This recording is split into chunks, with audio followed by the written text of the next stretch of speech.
বাংলাদেশের সঙ্গে সম্পর্ক আরও জোরদারের আগ্রহ প্রকাশ করেছে ভারত। স্বাধীনতা ও জাতীয় দিবস উপলক্ষে শুভেচ্ছা জানিয়ে এই বার্তা দিয়েছেন ভারতের রাষ্ট্রপতি দ্রৌপদী মুর্মু।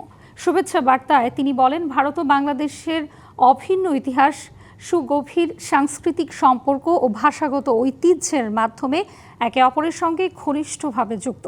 তিনি আরও জানান, দ্বিপাক্ষীয় অংশীদারিত্বকে আরও শক্তিশালী করতে এবং আঞ্চলিক শান্তি, স্থিতিশীলতা ও সমৃদ্ধি নিশ্চিত করতে বাংলাদেশের সঙ্গে ঘনিষ্ঠভাবে কাজ করতে আগ্রহী ভারত।